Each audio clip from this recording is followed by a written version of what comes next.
Namaskar, good evening, and hello to all dear brothers and sisters attending today's session organized by the Indian section on a very interesting and profound subject on which we'll be having the talk by an equally learned student of theosophy, Brother U.S. Pandey.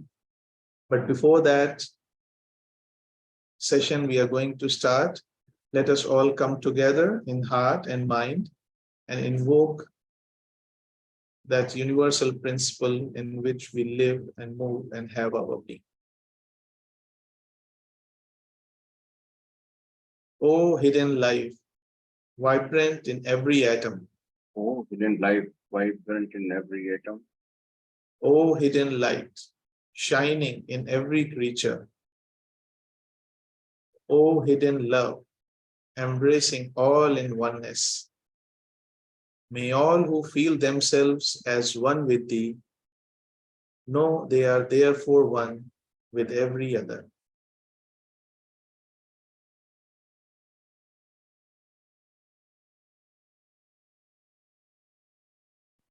Welcome back again.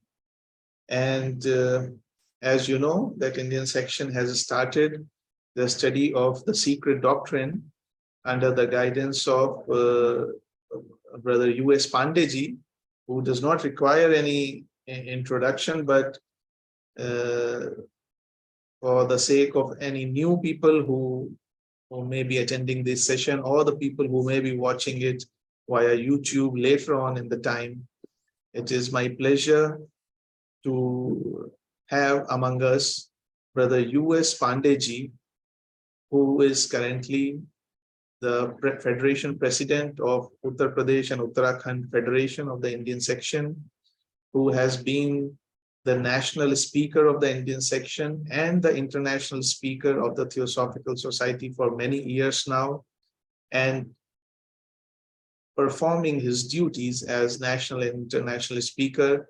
He has delivered several talks, conducted many study camps and workshops, not only among the theosophical circles, but also beyond that, visiting the colleges, schools, professional centers, and the institutes which are other than related to Theosophical Society. So he has been really a motivator and a real force behind the propagation of Theosophy, especially through the Uttar Pradesh and Uttarakhand Federation, and it has grown really big in the past few years.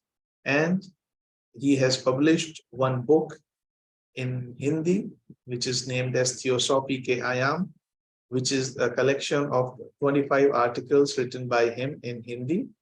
And recently, his one more book is published, which also has about 25 articles in English. And the title of that book is Theosophical Blooms. So these are very good recommended books. If anybody would like to purchase them, they can contact Brother U.S. Pandey through his email or WhatsApp number. So without taking any more time, I invite Brother U.S. Pandey to take us today on the journey of the topic, Foundations of Esoteric Philosophy, Part 1. U.S. Pandey. Thank you, Brother Agnihotri, Shikhar Agnihotri, for your introduction. And as you told that today's subject is Foundation of Esoteric Philosophy in the Secret Doctrine. When this suggestion was made in our program committee by Brother Mahapatra to me that can you take up this Secret Doctrine series of talk, I just I told him, yes, provided it fits in our engagement mutually. So in that connection, this is, I think, the third talk. Initially, the talk was that introduction to Secret Doctrine, the first talk, a general overview. And the second was the study of the secret doctrine, why and how.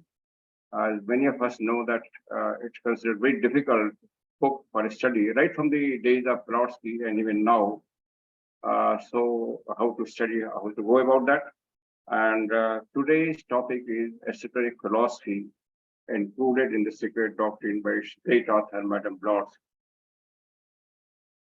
As I mentioned during my last talk, that a small group was having through their study of this book with Blavatsky herself when she was alive, and a lot of questions were put to her about the difficult subject and about the how to go about it, how to understand it, in the vast literature and so much information given in the book.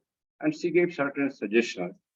Those suggestions are called sometimes basic ideas or basic points or fundamental axioms on which we have to first concentrate and focus, and then the comprehension of the remaining matter of secret doctrine will be easier rather. So she gave herself some suggestions, and later on some other learned scholars added 1 or 2 points, but basically it was suggested by Blavatsky. It is said that the whole secret doctrine is like a labyrinth, bhulaiya. So how to move about it? How to, once you enter, how to move out and touching all the points and get out of that. So to guide in that labyrinth, these are the points, basic points, or esoteric philosophy points, which she laid down, and later on added 1 or 2 by others also.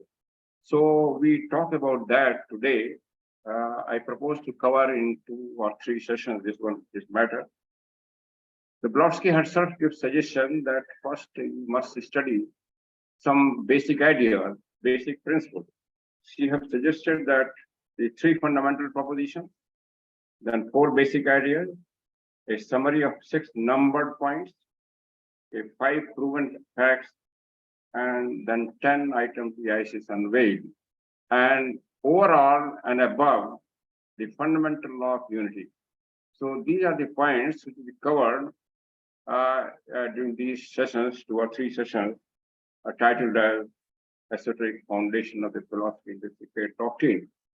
And Blavatsky was very clear that unless we first study and comprehend to some extent these fundamental ideas and basics, we may not get the benefit from the vast literature and information and commentary which constitute the voluminous book of the secret doctrine.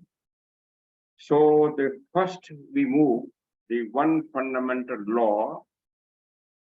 The esoteric philosophy insists that beneath the manifold world of our experiences, there is single reality, the source and cause of all, that ever was, that is, that ever will be. The great exponent of the Vedantic philosophy, Sri Adi Shankaracharya, also brought out this very idea very emphatically and clearly when he said that parts made in different shape out of clay are ultimately the clay only. And that example was given that ornaments of different shape, different luster, made of the gold, are essentially in gold only. The gold is the basic matter. So out of that, different shapes are given, different textures are given, and similarly, the clay, the basic matter out of the potter, makes different shape of the pots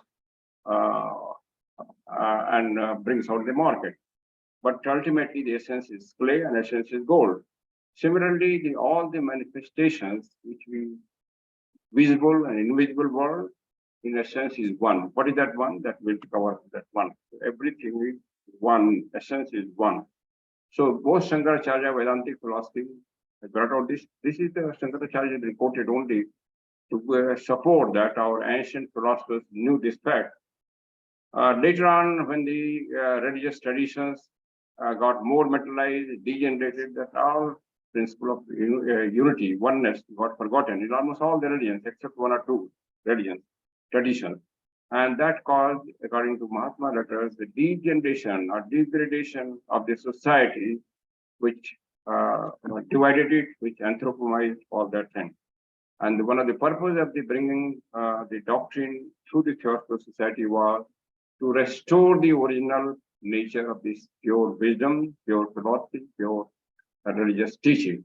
That is one of the aims, so that our mind becomes free from all the superstitions of division, distinction, and so many other things which were brought out later. So all things having issued from one source, one supreme, are themselves that supreme.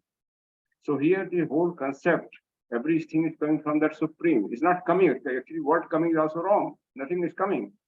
Every time, each moment it is same. So coming and going or emanation are the words, they also not to express the meaning actually.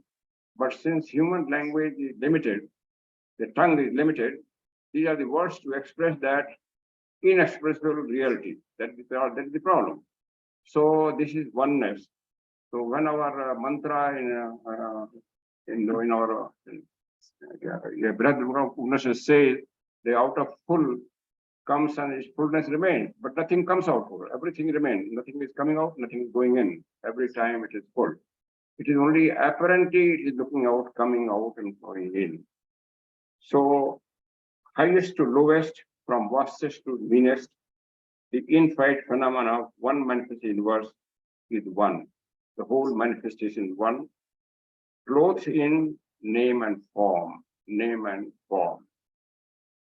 This teaching of the fundamental unity is the hallmark of the occult philosophy or esoteric philosophy, which is given through the sacred doctrine or the philosophy of theosophy, for which the Madam Blavatsky was messenger by the great Brotherhood.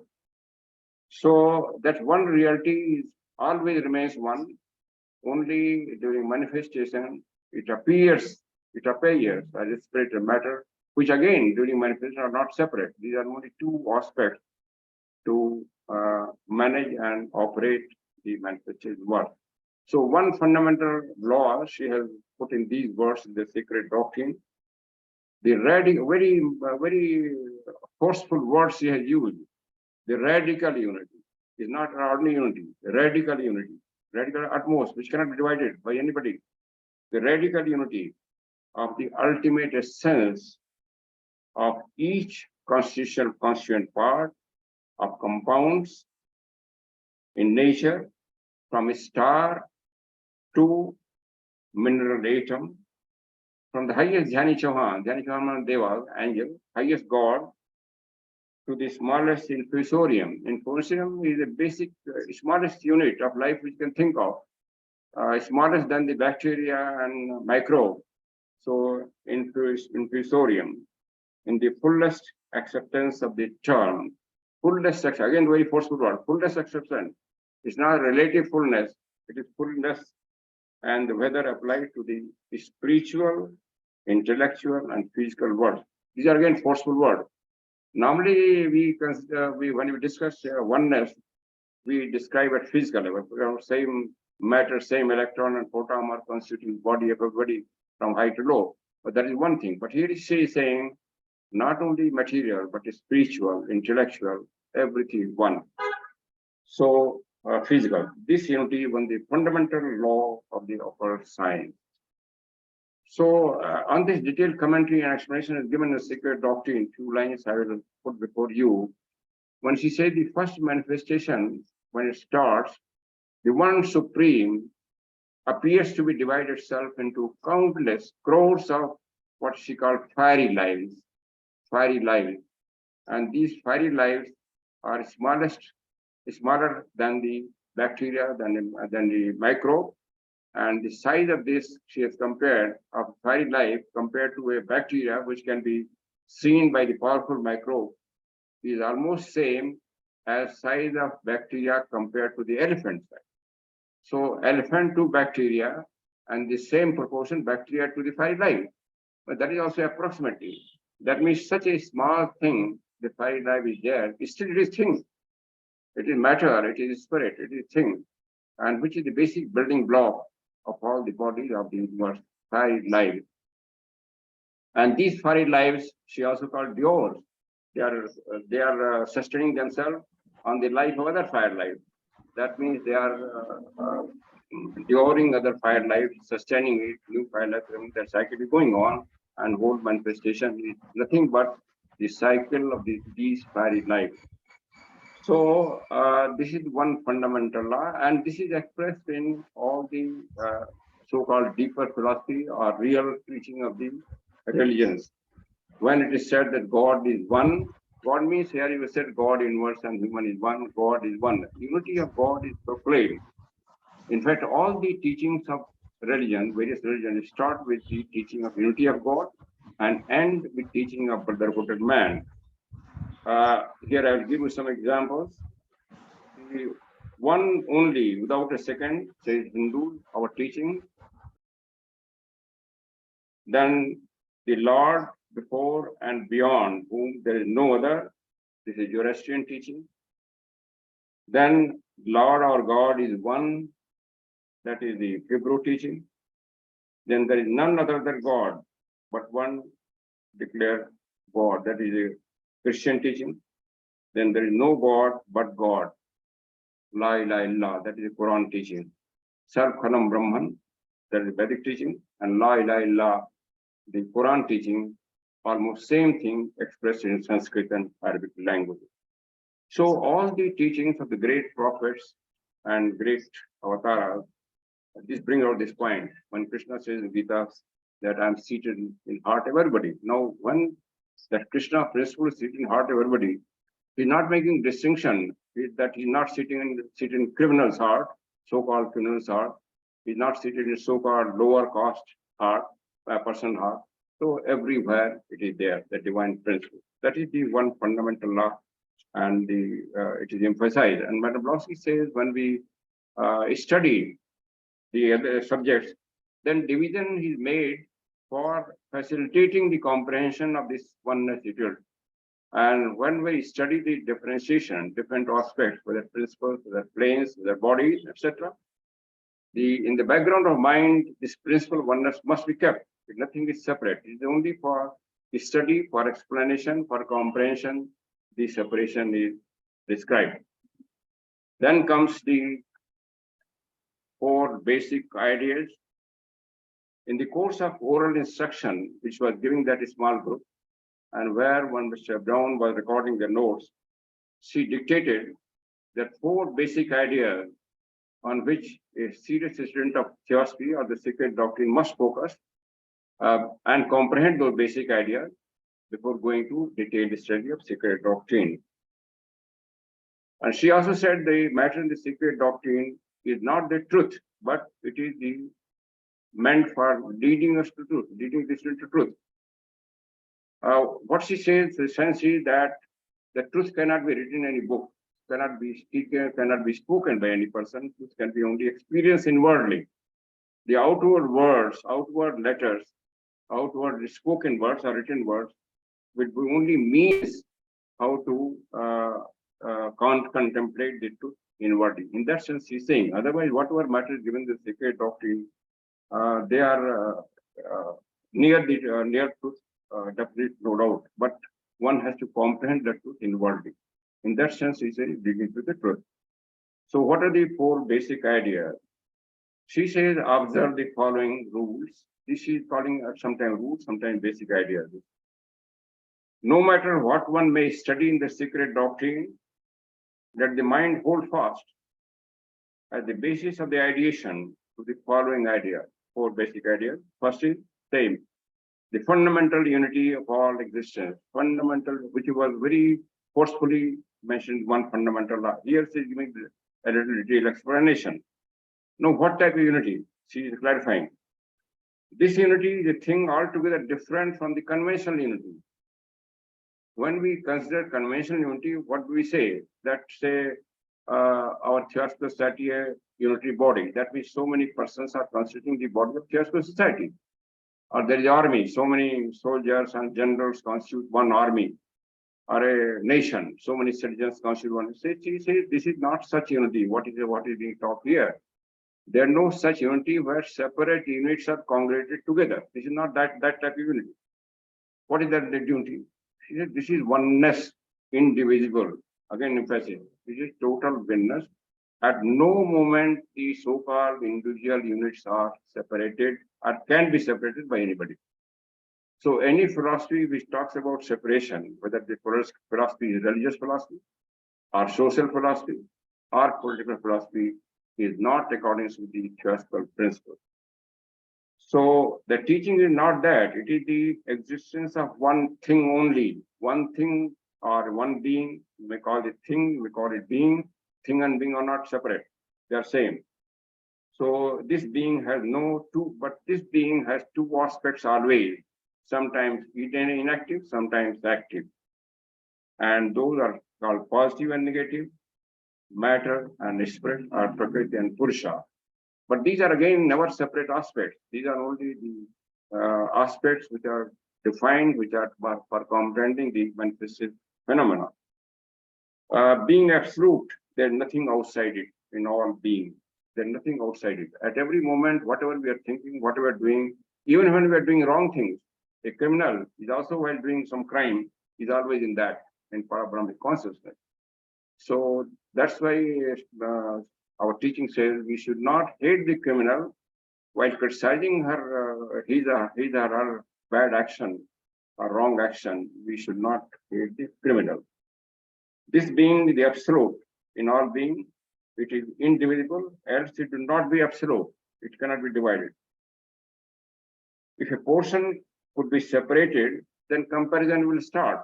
Suppose a portion is separated, suppose a human being is separated from Parabrahman, then comparison starts. Parabrahman is great, human being is small. So she says such comparison cannot be made, because even as human being, even as animal, even as a plant, even as seed, is total Parabrahman consciousness is there, in a sense root. So comparison between it and the separated comparison would be totally in contradiction to this principle of oneness. So there's no separation in the conventional sense at any moment, even what we are doing, what we are thinking. But of course, there are other consequences of that, whatever do, whatever think. The atom, the man, the God are each separately as well as collectively one absolute being. In fact, at the end that place, he says, all the trouble, all the wrong thinking and action by human beings started since the time he considered God, man, and universe separately. Because in that, what happened when we considered God separate, then we thought God is somewhere outside us, there is somewhere high up, and probably we may do something wrong, and he may pardon sometimes by his grace, by his kripa, and all those things. When we pray and invocation, he may pardon us, and we will get free from that. Similarly, when we consider universe is separate from that, then we do not think for a while, for a even single minute, when we try to damage the nature, damage the environment. We do not think of the consequences because we consider separate. So that's why she says, from the time the human mind considered these things as separate, all the trouble started, all the wrong action, evil effects, and bad karma of humanity started. And therefore, again, the teaching is saying that we must reconsider that approach and always consider there's no God separate from us. There's no nature separate from us. Nature, God is one.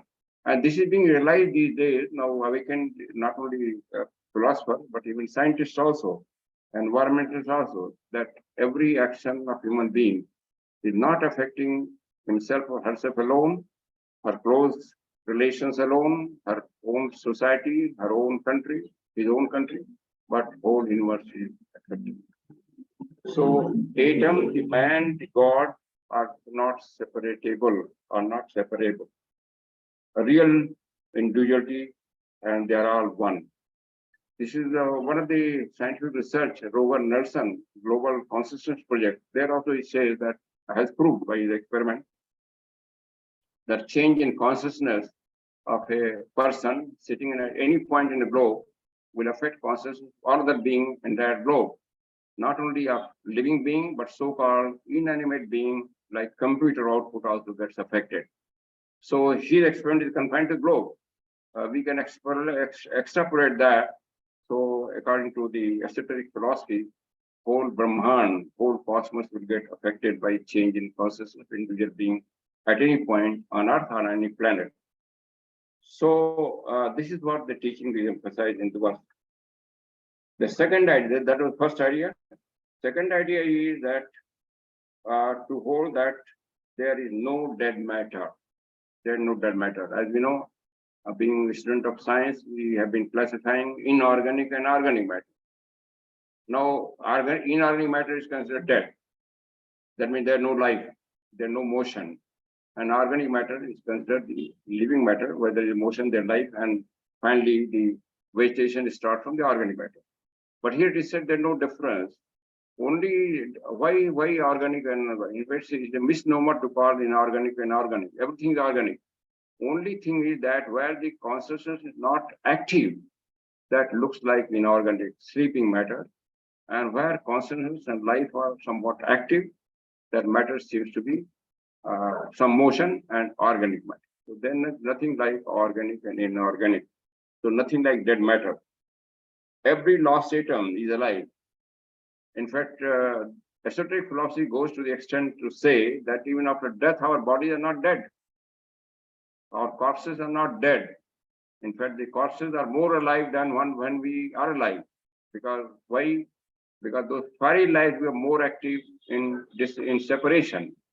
Their motion starts so that quickly the body gets disintegrated. So they are more alive. So same thing is brought, nothing is dead.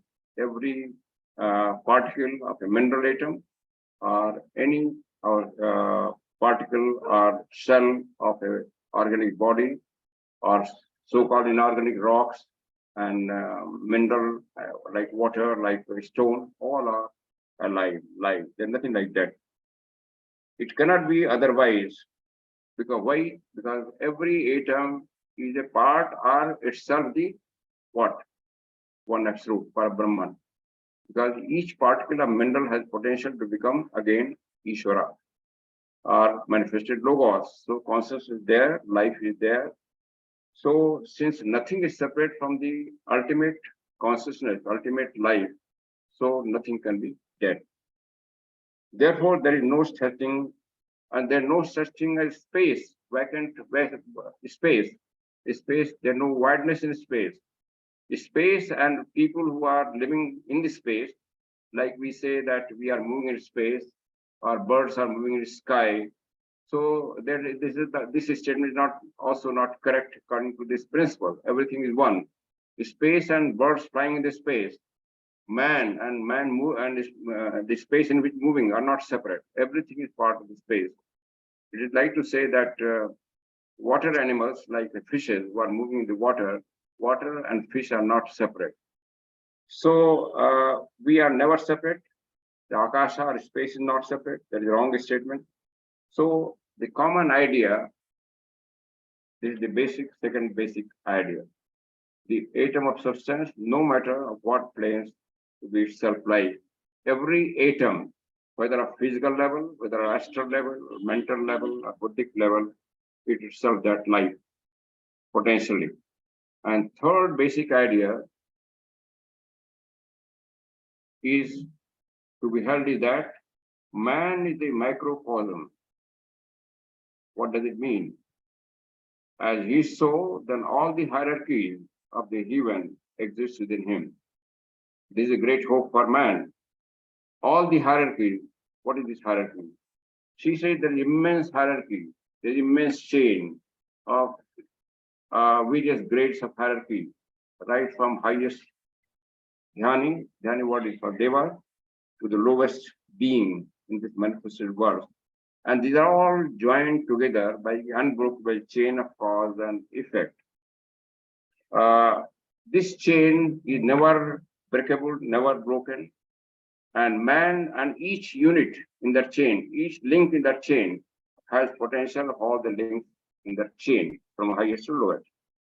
From gods to men, from worlds to atom, from a star to the sunlight, rushlight, from the sun to the vital heat of the meanest organ being. The world of form and existence is an immense chain, the link of which are all connected.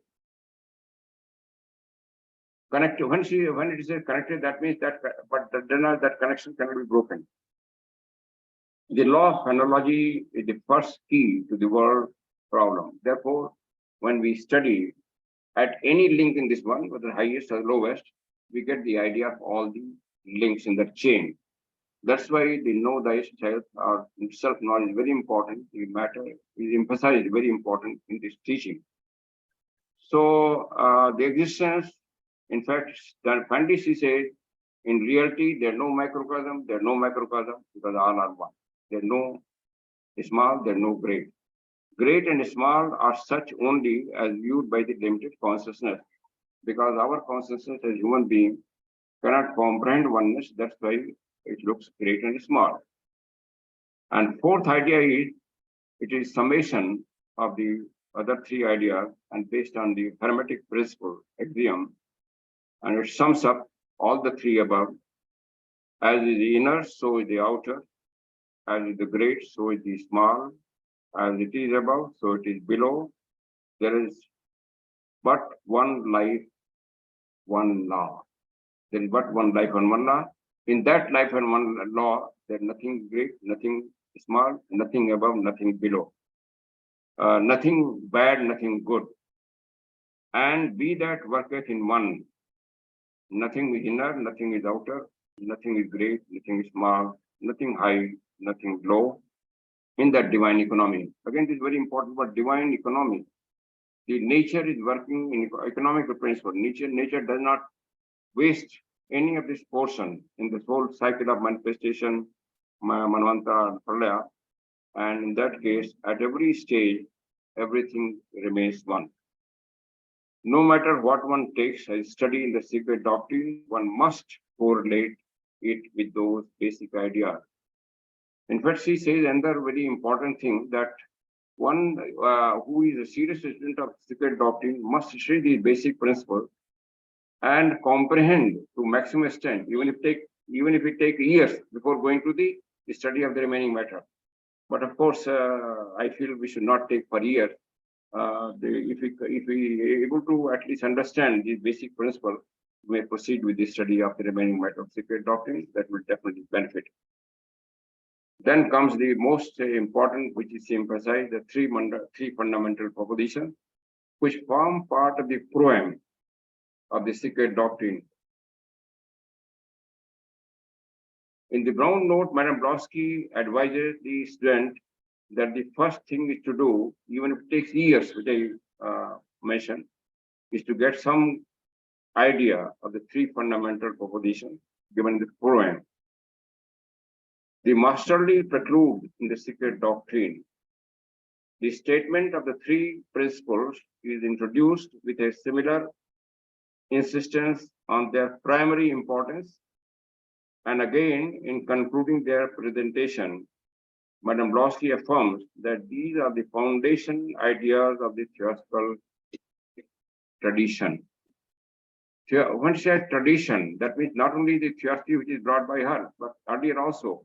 All the old philosophies like Kabbalah, like Hebrew, or Vedantic philosophy, all these are traditions. What is the tradition? And they bring out this idea. The secret doctrine is a large part of the commentary on selected stanzas from the ancient work, the Book of Zion.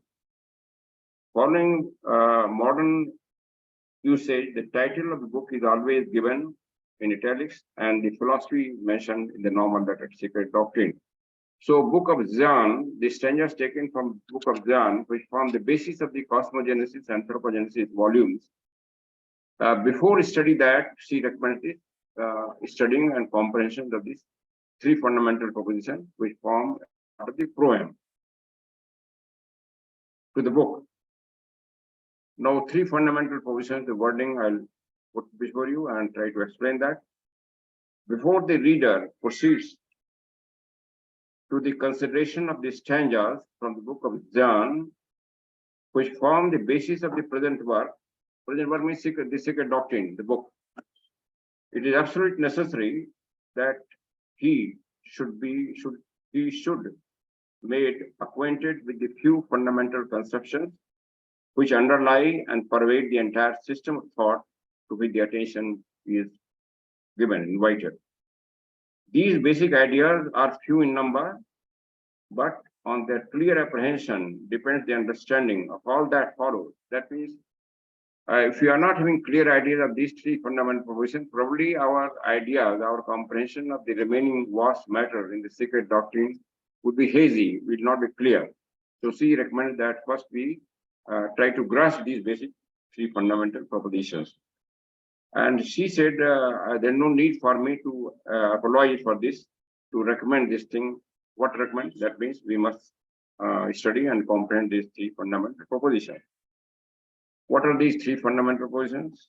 The first one is an omnipresent, eternal, boundless, and immutable principle on which all speculation is impossible, since it transcends the power of the human conception and could only be dwarfed by any human expression of our similitude. Now, this is also very important statement phrase, that this is beyond human comprehension. Why? Because at the present stage of evolution, our mind, capacity of comprehension of mind is limited. We are in fourth round and fifth race. So we are unable to comprehend that one absolute principle. Even the highest Deva, highest manifested God, is unable to conceive that. That's why our Hindu Puranic literature is said Shiva, who is the highest God, he also contemplates on that principle, but he's also not able to grasp it completely. So, and moment we put some name and form to that absolute, we dwarf it. It is then that important. And then in Johar it is said we commit a sin. And that's why taking a name or giving it form is strictly not recommended, is strictly provided in all the basic and esoteric teaching, whether it be Kabbalah, whether it be Johar, whether it be Vedantic philosophy, all the true philosophy, they do not recommend naming and giving form to that principle. And as I told you, Johar says you commit a sin. Why sin? Because we dwarf it. What is dwarf it? That unlimited potential, unlimited reality, by our giving name and form, we dwarf it. So it is not correct to say that he or she, because they know he and she, is some 1,000 eyes, some 4 eyes, some 4 arms, and all those things. All that dwarf that idea. So it is beyond the range and reach of the thought. In the words of Mandukya, unthinkable, unspeakable, anirvachani, unsochani, that Mandukya says. In light of Asia, Gautam Buddha also says that, O Amitya, whose depth cannot be measured by a string of thought. The other vastness cannot be measured by any compounding of thought. It cannot be measured, it cannot be comprehended. So the person who was errs and the persons who replies errs. So keep quiet about that and only do your work according to ethical principle, right principle.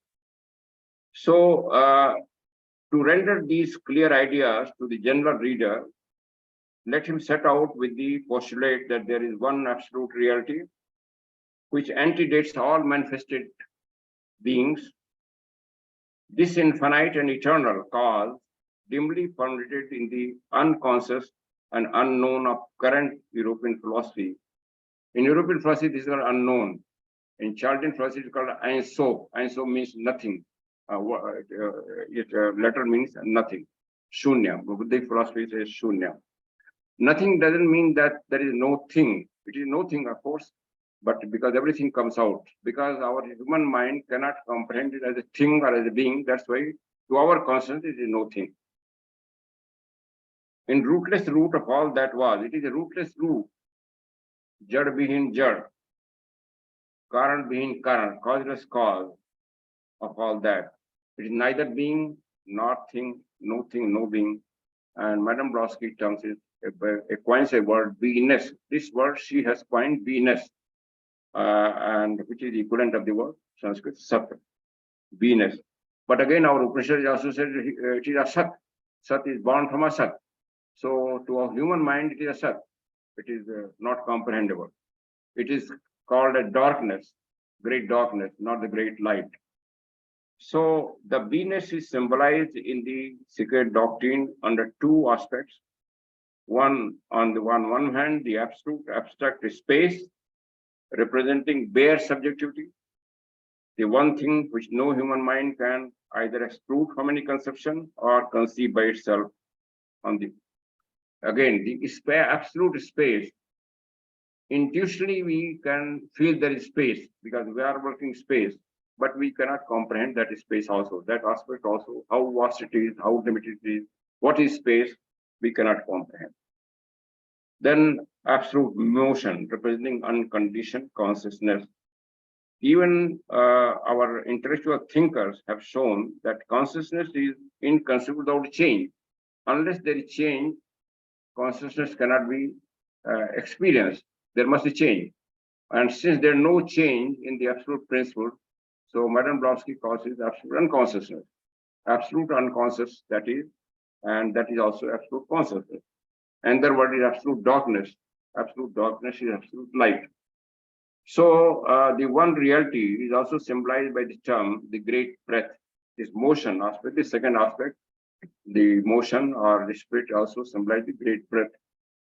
A symbol sufficiently graphic to need further. Breath means breath when we inhale and exhale, we feel some motion. So similarly, the whole manifestation is appearing and non-appearing, disappearing. That like great breath and motion is going on, and every time and every particle is moving, and that's why we are able to perceive the world, manifested world, to some extent. So this metaphysical one absolute beingness is emphasized in this first fundamental proposition. Now she gives explained some notes for Parabrahman, that is one reality. The absolute is the field of absolute consciousness. What is absolute Parabrahman? The field of consciousness. That means differentiating. The Parabrahman itself is absolute consciousness. It is field of consciousness also. That means at our level, our intellectual level, mental level, there is a consciousness. And in that thought arises. There is field of consciousness, there is thought arising. So both are Parabrahman, not separate. The thought is also that Brahmic part or individual part, and the field of consciousness in which the thought arises, that is also a part. So both are one. So essence which is out of relation to conditioned existence, that is has no relation to conditioned existence. What does it mean? Because at one place it is a conditioned existence is coming out of that, but here it says no relation. It only means that that is always unchanged. Our conditioned existence may change. Sometimes we feel happy, sometimes we feel unhappy. Sometimes some corona disease comes, Mahamari coming, we are all suffering, sometimes very happy. So all this is not affecting that one principle. In fact, all this is not affecting even the two aspects, even space and motion, also the spirit and Purusha, they're not all affected. So that is not affected by conditioned existence. In that sense, it has no relation. But once that we pass in the thought from this absolute negation, duality supervenes in the contrast of spirit or consciousness and matter, subject and object, which is called in our philosophy, Purusha and Prakriti. Spirit or consciousness and matter are, however, to be regarded not as independent realities, but as the two facets or aspects of the absolute Parabrahman. Because while studying Purusha and Prakriti, words are used such that we consider it separate, but that is again it is not separate. For example, it is said that Purusha is lame and Prakriti is blind.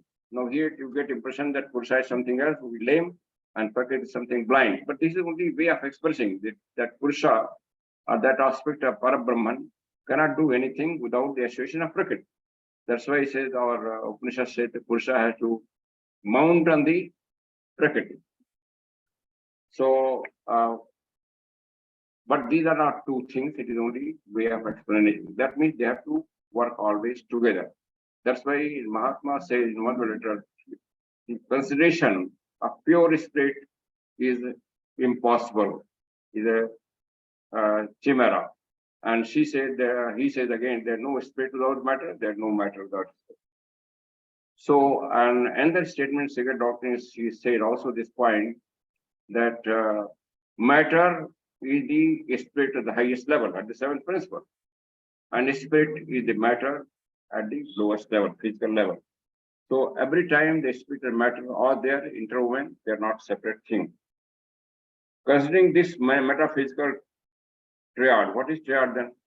Parabrahman and the Purusha and Prakriti are the space and the motion. These are triad. These are the first triad, Trinity, at the root from which proceeds all manifestation. When this spirit and matter are working, or so to say, working in the manifest world, again, Parabrahman is not separate. It is also in that, because both ultimately both are the same. So it is the totality, the source of all force, source of all energy, source of all forms, source of all consciousness, differentiated consciousness. So Mool Prakriti is the aspect of the absolute which underlies all the objective planes of the nature. Mool Prakriti provides the substratum of all the forms of the lowest creature, lowest particle to the highest deva. So hence it will be apparent that the contrast of these two aspects of the absolute is essential to the existence of the manifested world. Their contrast, their opposite pole are necessary for manifestation of universe. Apart from cosmic substance, cosmic ideation could not manifest as individual. Cosmic ideation means the spirit or Purusha cannot manifest. And therefore, and without the consciousness, the spirit will be inactive, it cannot become active. Again, here the Vedantic philosophy and Sankhya philosophy feel different. Both philosophies are covered in Bhagavad Gita. Sometimes their confusion arises. When Bhagavad Gita, Krishna says this nature is working within its own nature, Prakriti working within Prakriti matter. So again, this seems to be incomplete because Prakriti cannot work without the other component, consciousness or Purusha or spirit. So both are interwoven. So we can be saying only apparently it was that it only appears apparent that Prakriti is working on its own. So so the consciousness, self-consciousness also comes from that approved consciousness. I am I, the physical basis of being individual, that also a part of that. Again, apart from cosmic ideation, cosmic substance would remain an empty abstraction and no emergence of consciousness could come. So this separation of spirit and matter is apparent, and purpose of that apparent separation is to manifest the individual consciousness, which is also an essential step in the whole chain of the Pralaya and Manvanta, or perfection of the each monadic essence.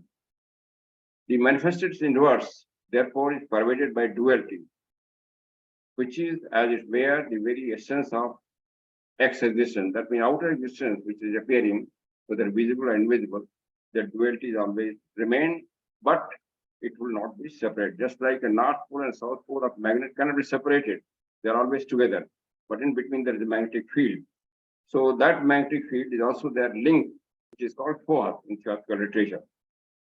So subject and object, matter and spirit, always together.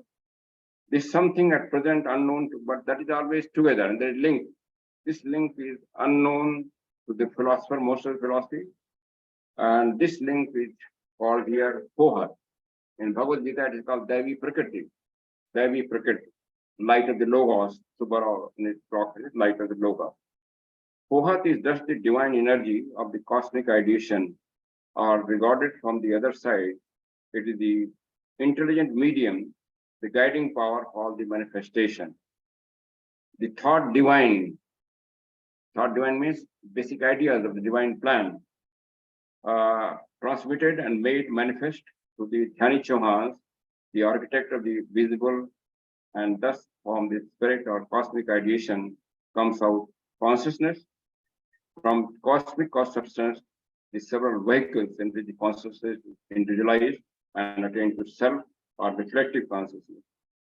While Fohat in its various manifestation in the mysterious link between mind and matter, the animating principle electrifying every atom. So Fohat are it is also called like second logos, like electricity, linking both spirit and matter, linking force, linking energy, and all the energies, whether heat, light, magnetism, etc., appearing in the physical world, are variations of that Gohatic energy. That itself is a light from the Logos of Devi Prakriti, which again, the light reflected in Logos from the Parabrahma. So the following summary will afford to clear idea of this idea, first principle. The absolute, the Parabrahman of the Vedanti, or the one reality Sat, which is both absolute being and non-being, absolute being and non-being. Because all beings are potentially in that, but in itself appears to be non-being. The first manifestation, the impersonal and philosophy, unmanifested Logos, the persecutor of manifest. In the theosophical literature, secret doctrine, it is explained how manifest comes in stages. First is Parabrahman, which is defined as unmanifest, unmanifest. In Gita also, there is Abhyakta, above Abhyakta, unmanifest, unmanifest. Then the first manifestation comes as unmanifest, manifest. The first Logos is also not manifest, but it is potentially manifest. And then the second stage, the spirit and matter comes when manifestation starts working. That is second Logos, and which you call Vishnu. And then the third Logos, Mahat, where the ideation comes and entire manifestation commences. The one reality is dual aspects in the unconditioned, in the conditioned universe. So in the conditioned universe, that means whatever universe appears during manifestation, whether visible or invisible, the duality always there at every level, joined by the third factor, the Gohatic energy. Then second proposition is the eternity of the universe is in toto as a boundless plane, periodically, the playground of universes, the universe instantly appearing, manifesting, and disappearing. Here, Blotz is comparing the total cosmos as a playground of universes. She is wording these two words, cosmos. One is with K spelling, starting one is C. K means ultimate space, ultimate cosmos, which is always there, which never disappears during Pralaya also. In fact, at one place he says that is Parabrahman itself. In that cosmos, the cosmoses appear, the Brahmandas appear. And further in the cosmos, worlds appear and disappear. Like in a playground, when you play the balls, ball go this side and that side. So this side they appear and that's why it's called playground of the universes. This whole cosmic field, the playground universal, the universes manifest and disappear, like balls, balls appearing and disappearing in the whole playground. And the duration or the life of these universes is like a wink in the eye of the existence, book of John. Eye of existence. Which eye of existence? That means Logos. In the eye of Logos, the first Logos, the duration of these universes is like a wink. That means in one Maha Manvantra, the total duration of Maha Manvantra, the life or duration of these universes will be like one wink. That's why it's called that human life is like a wink of Brahma, which is called the third Loga. The second assertion of the secret doctrine are the absolute universality of the law of periodicity, of flux and reflux, web and flow, which physical science has observed and recorded in all departments of nature.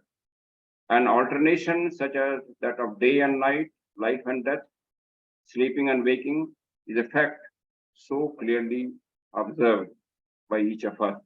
So everything in nature, manifested universe, is periodical, going, coming, ebb and flux, night and day, pain and pleasure, everything it comes, all dark and light, life and death, good and evil, all alternate during manifestation.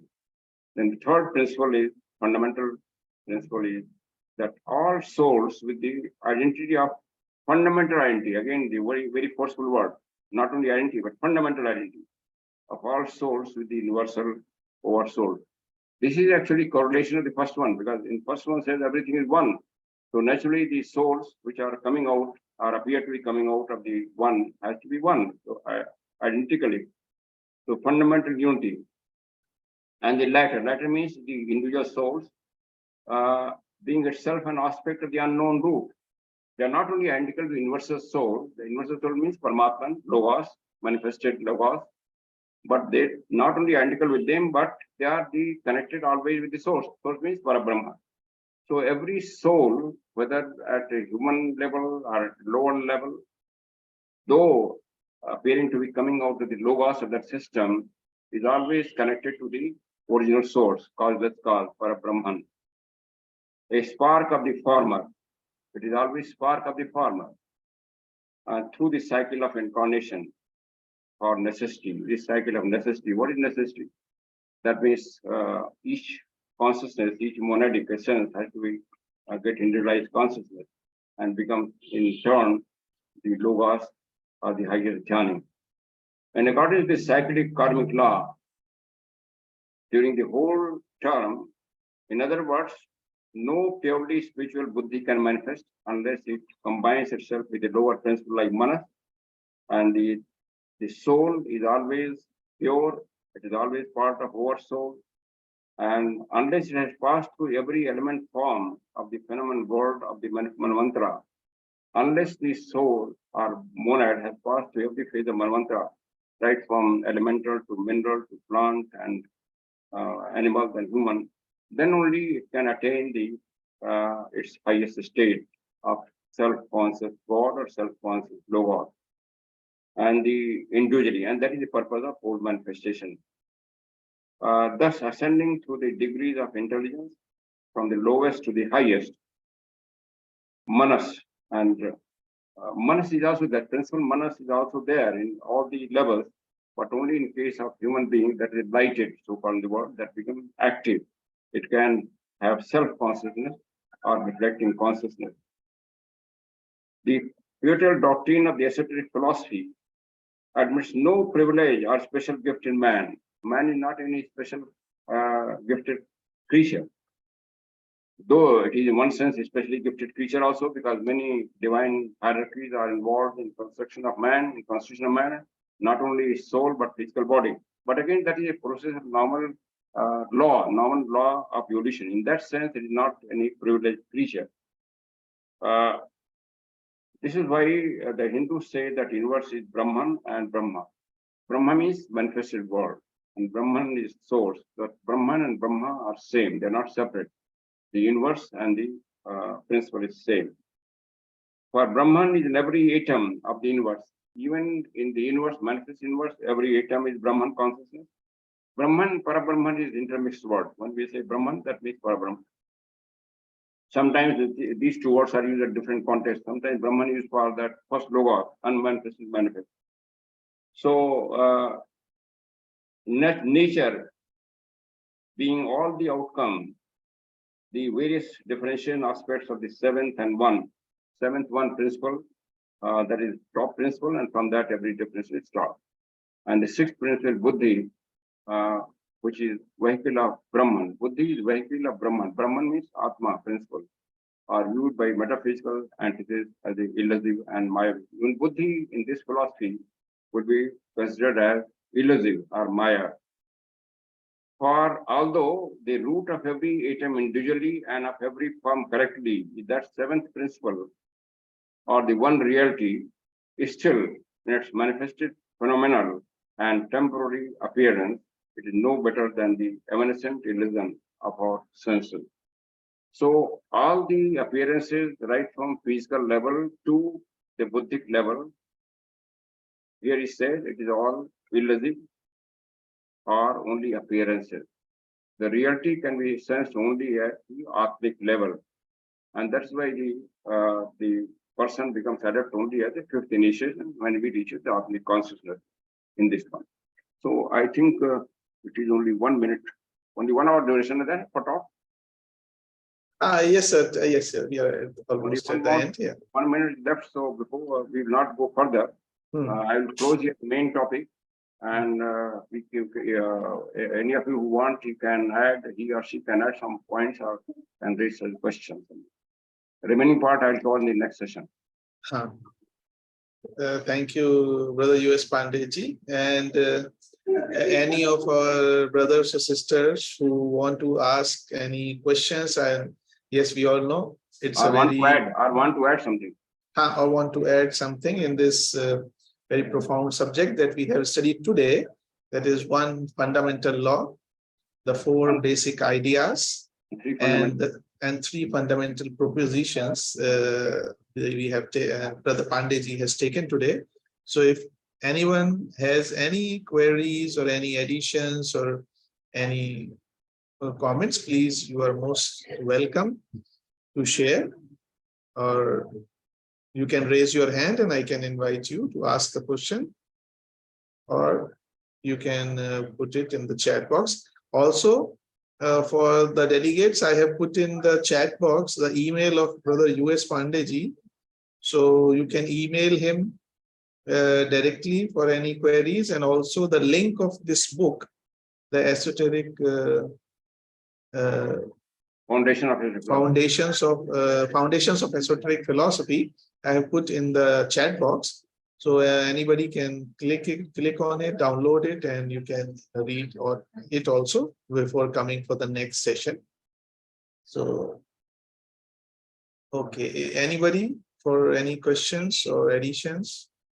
I think it was very detailed, sir. So maybe there are no more questions. Any final words? Anything you would like to conclude this, sir? This session. This book, rather, this is only a portion of the secret doctrine, and all of us should study if we want to study the secret doctrine seriously, because this gives us basic outline, basic ideas how to go about it, and that's why it is very important.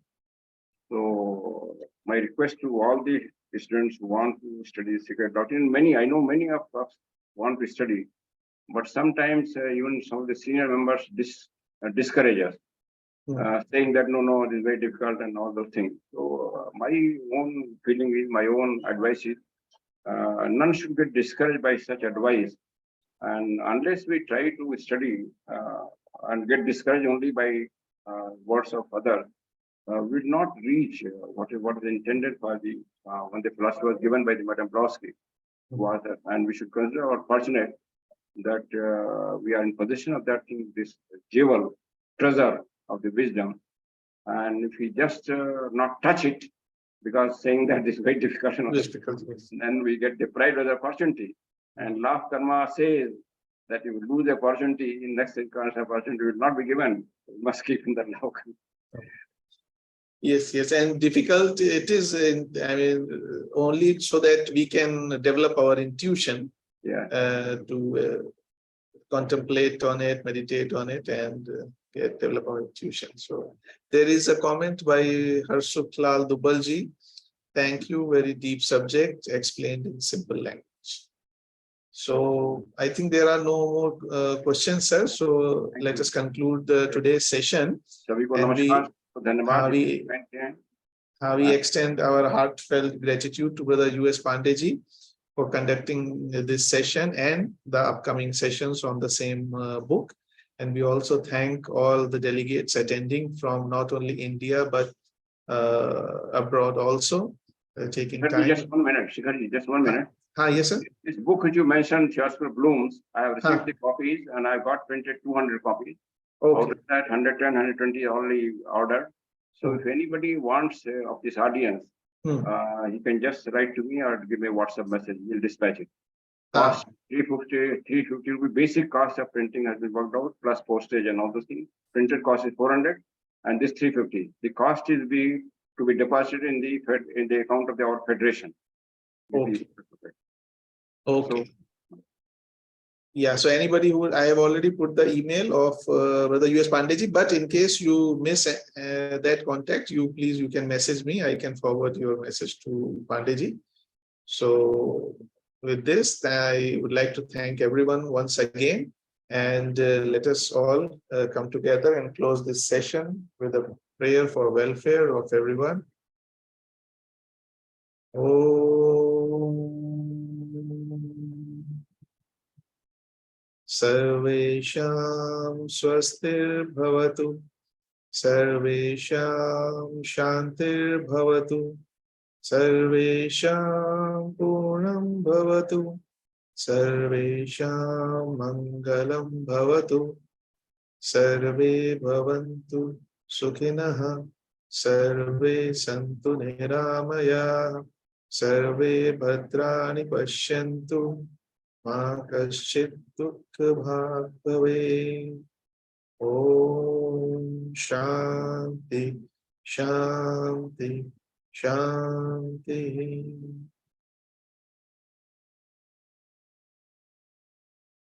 Thank you, everyone, and have a great week ahead. See you then. Thank you, Shikhar ji. Thank you, sir. Thank you. Namaskar. I'm ending the meeting now.